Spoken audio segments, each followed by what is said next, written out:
Welcome to another edition of the show. Why everyone thinks Shane McMahon relationship with Vince is ruined forever. Vince McMahon relationship with his son, Shane McMahon, has been questionable for the past few years, especially since Stephanie McMahon seemingly began to inherit Vince's role in WWE. However, in light of the allegations against Vince McMahon, the industry has already started to distance itself from him. So could this be a potential reason why Shane never quite took his mantle? Before we continue, do not forget to like and subscribe. During their time together in WWE, Shane and Vince have been involved with numerous on-screen storylines. Shane often took his father on, like when he bought WCW and was at the forefront of the invasion angle, which saw many former WCW names walk into WWE as a militia. Years later, Shane also clashed with his father on screen when he returned to the promotion after a lengthy absence. While neither man has confirmed how bad their relationship has been over the years, many veterans have claimed that there definitely is some real-life heat between the father and son. Despite this, Shane has tried to distance himself from Vince by striking out on his own and starting his own business ventures. With that in mind, let's look back at the history of their relationship. Shane McMahon's 2009 WWE resignation likely caused a rift between him and his father. While his relationship with Vince McMahon deteriorated over the years, things were not always as bad as they seem to be today. Shane McMahon has always worked closely with WWE stars, and after his 1998 debut, he took an interest in wrestling in ways that Vince might not have anticipated or hoped for. Shane ultimately wanted to run his own promotion and allegedly expressed interest in purchasing and managing ECW independently. However, as we all know, this never happened as Vince rejected the idea and bought the promotion's library for a very low price. WWE eventually revived ECW in 2006, and Vince ultimately redesigned the ECW titles and the once prestigious promotion became a brand. It's unclear how Shane took Vince's handling of ECW,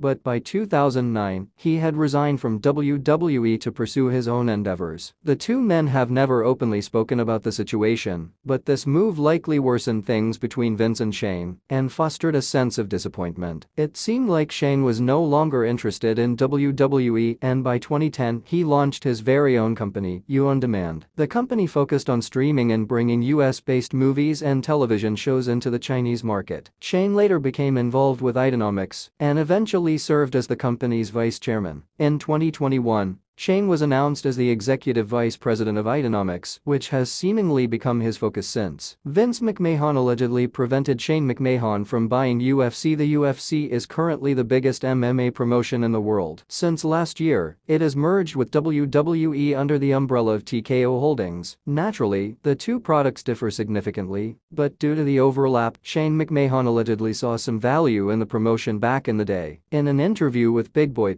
Dana White was asked if he could confirm the long-standing rumor that Vince McMahon declined to purchase the UFC in the early 2000s. According to White, the claims have always been credible. Vince McMahon, from what I hear, his son Shane wanted to buy the UFC, White said. He then claimed that Vince had the opportunity to buy it but still turned it down. And Vince said, "Yeah, no, we're not gonna buy it." Vince could have bought this thing and just put it on the shelf, or Vince could have bought it and let his son. The rumor has always claimed that Shane made multiple pitches to Vince about buying the promotion. At the time, UFC was nowhere near the size it is today, which lends credibility to Shane's eye for business. While this, again, can't be confirmed to be one of the causes of the rift between Shane and Vince, it would undoubtedly hurt anyone else in the